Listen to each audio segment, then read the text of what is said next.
بسم اللہ الرحمن الرحیم۔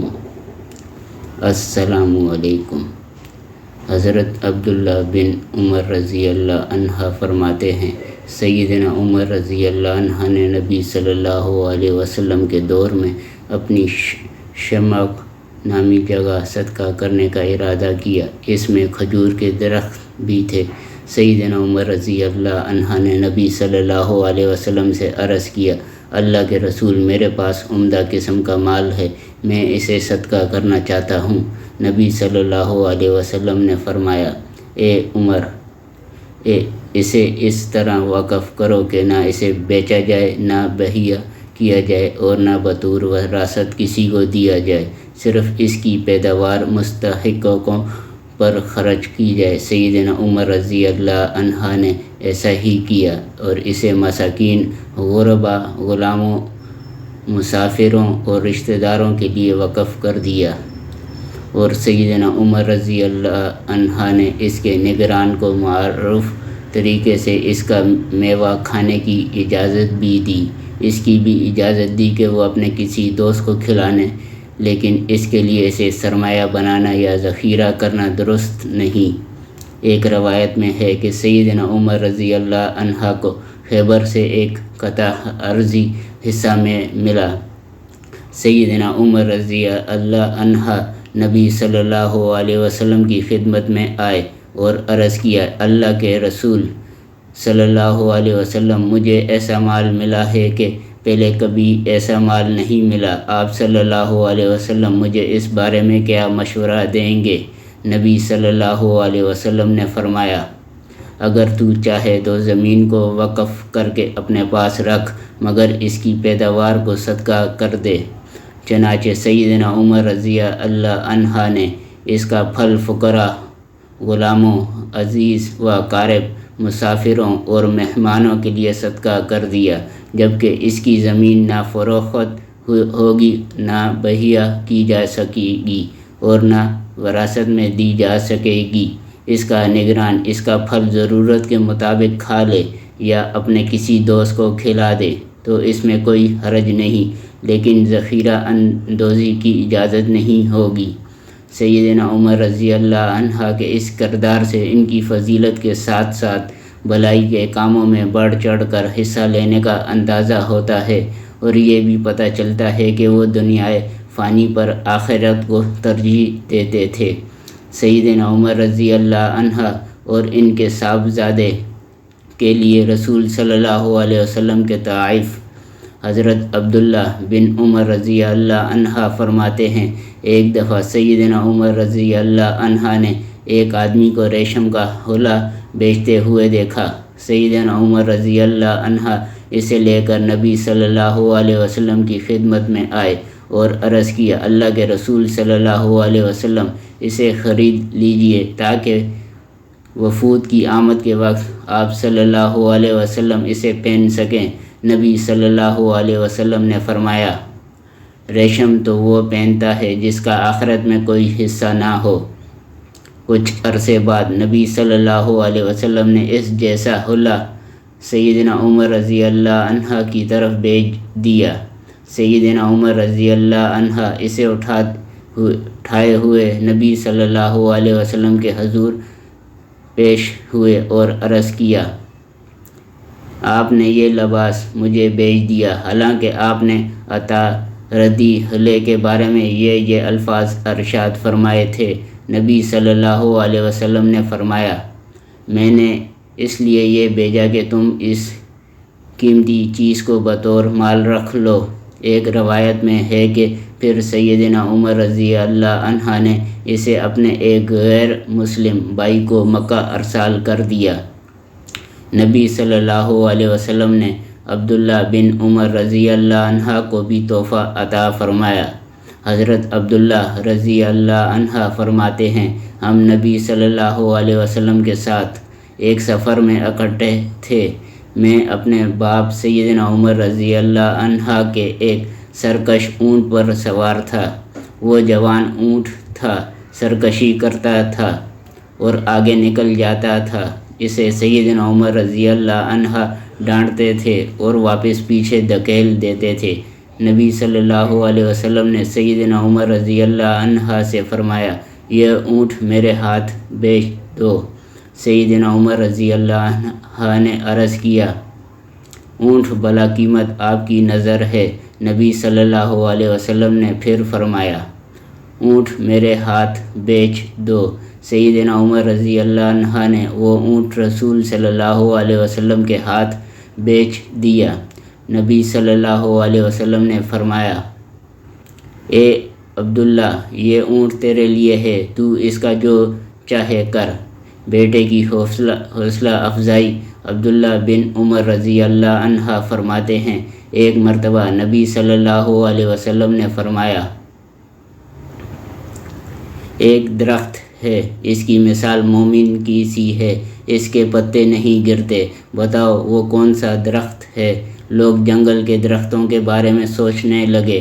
میرے دل میں خیال آیا کہ وہ کھجور کا درخت ہے، لیکن میں حیا کی وجہ سے خاموش رہا۔ لوگوں نے کہا اللہ کے رسول آپ ہی فرمائیں۔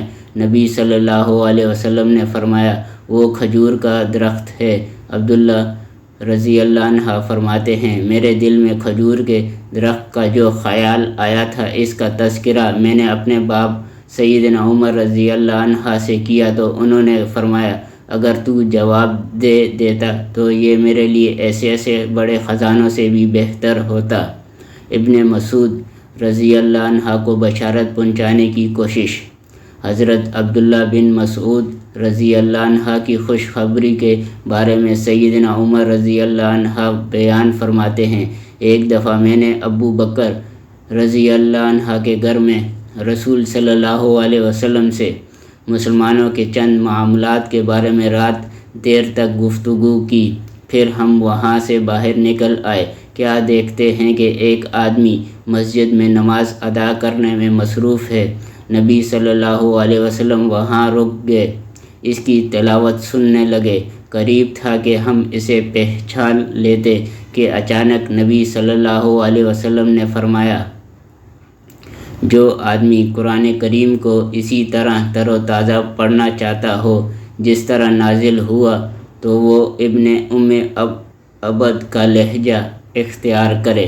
سیدنا عمر رضی اللہ عنہ فرماتے ہیں پھر وہ آدمی بیٹھ کر دعا میں مصروف ہو گیا۔ نبی صلی اللہ علیہ وسلم نے فرمایا مانگ تجھے دیا جائے گا، مانگ تجھے دیا جائے گا۔ سیدنا عمر رضی اللہ عنہ نے کہا میں نے اپنے دل میں سوچا کہ اللہ کی قسم میں صبح اسے یہ خوشخبری ضرور سناؤں گا۔ جب صبح میں اس کے پاس پہنچا تو میں نے دیکھا کہ ابو بکر رضی اللہ عنہ مجھ سے پہلے وہاں موجود تھے۔ اللہ کی قسم میں نے جب بھی کسی نیکی میں آگے بڑھنے کی کوشش کی ابو بکر رضی اللہ عنہ کو ہمیشہ اپنے سے آگے ہی پایا۔ بدعت کی مخالفت۔ مسعور بن مزمہ اور قبیلہ کارا کے ایک شخص عبد الرحمن بن عبد فرماتے ہیں کہ ہم نے سیدنا عمر بن خطاب رضی اللہ عنہ سے سنا، انہوں نے فرمایا میں نے حشام بن حکیم بن حزام کو ایک دفعہ آپ صلی اللہ علیہ وسلم کی زندگی میں سورہ فرقان پڑھتے سنا۔ وہ ایسے لہجے میں قرآن پڑھ رہے تھے جو میرے اس لہجے کے سراسر خلاف تھا جس لہجے میں اللہ کے رسول صلی اللہ علیہ وسلم نے مجھے پڑھایا تھا۔ قریب تھا کہ میں دوران نماز ہی اسے دبوچ لیتا، لیکن میں نے بامشکل صبر کیا۔ نماز مکمل ہوئی، میں نے اس کی چادر سمیٹ ہی دبوچ لیا اور کہا جس لہجے اور قرات میں تو قرآن پڑھ رہا تھا وہ تجھے کس نے پڑھایا ہے؟ اس نے کہا مجھے رسول صلی اللہ علیہ وسلم نے اس طرح تعلیم دی ہے۔ میں نے کہا تو جھوٹ بولتا ہے، اللہ کی قسم یہی صورت مجھے اللہ کے رسول صلی اللہ علیہ وسلم نے کسی اور لہجے میں پڑھائی ہے۔ میں اسے ساتھ لے کر نبی صلی اللہ علیہ وسلم کی خدمت میں حاضر ہوا اور عرض کیا اللہ کے رسول یہ سورہ فرقان ایسے لہجے اور قرات میں پڑھ رہا ہے، حالانکہ آپ نے مجھے تو اس طرح یہ صورت نہیں پڑھائی۔ نبی صلی اللہ علیہ وسلم نے حشام سے فرمایا حشام پڑھو۔ جب حشام نے اپنے یاد کیے ہوئے طریقے پر سورت پڑھی تو نبی صلی اللہ علیہ وسلم نے فرمایا یہ سورت اسی طرح نازل ہوئی ہے۔ پھر فرمایا عمر آپ پڑھو۔ میں نے اسی طرح پڑھی جس طرح نبی صلی اللہ علیہ وسلم نے مجھے پڑھائی تھی۔ نبی صلی اللہ علیہ وسلم نے فرمایا یہ سورت اسی طرح نازل ہوئی ہے۔ پھر فرمایا قرآن کریم 7 لہجوں میں نازل ہوا ہے، جو آسان لگے اسی میں پڑھ لو۔ سیدنا عمر رضی اللہ عنہ کی خود داری۔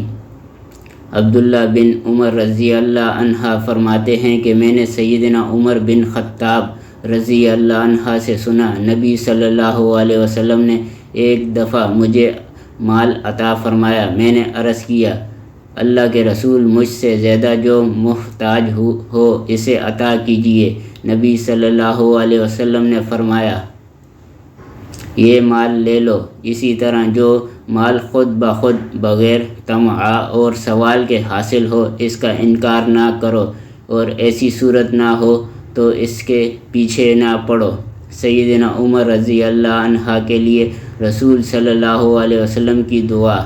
نبی صلی اللہ علیہ وسلم نے ایک دفعہ سیدنا عمر رضی اللہ عنہ کے بدن پر قمیض یا ایک روایت کے مطابق کوئی لباس دیکھا تو فرمایا تیرا یہ لباس نیا ہے یا دھویا ہوا پرانا ہے؟ سیدنا عمر رضی اللہ عنہ نے کہا یہ تو دھویا ہوا ہے۔ نبی صلی اللہ علیہ وسلم نے فرمایا تو نیا کپڑا پہنے، عزت کی زندگی گزارے اور تجھے شہادت کی موت نصیب ہو۔ رسول صلی اللہ علیہ وسلم کی ذات سے برکت کے حصول پر یقین۔ جابر بن عبداللہ رضی اللہ عنہ فرماتے ہیں میرا باپ فوت ہو گیا، اس پر ایک یہودی کا 30 وسق کھجور قرض تھا۔ جابر رضی اللہ عنہ فرماتے ہیں میں نے مہلت مانگی، اس نے انکار کر دیا۔ میں نبی صلی اللہ علیہ وسلم کی خدمت میں گیا تاکہ آپ صلی اللہ علیہ وسلم میری کوئی سفارش فرمائیں۔ نبی صلی اللہ علیہ وسلم نے یہودی سے گفتگو فرمائی اور کہا کہ تم جابر کے باغ کا سارا پھل اس قرضے کے عوض میں لے لو، لیکن اس نے لینے سے انکار کر دیا۔ پھر نبی صلی اللہ علیہ وسلم آئے اور کھجور کے باغ کا چکر لگایا، پھر فرمایا اے جابر اب کھجور اتارو اور اس کا قرضہ ادا کرو۔ نبی صلی اللہ علیہ وسلم کے تشریف لے جانے کے بعد میں نے کھجوریں اتاری تو 30 وسق قرض ادا کرنے کے بعد بھی 17 وسق کھجوریں بچ گئی۔ حضرت جابر رضی اللہ عنہ نبی صلی اللہ علیہ وسلم کو خبر دینے آئے۔ آپ صلی اللہ علیہ وسلم عصر کی نماز ادا فرما رہے تھے۔ فارغ ہوتے ہوئے تو جابر رضی اللہ عنہ نے خبر دی۔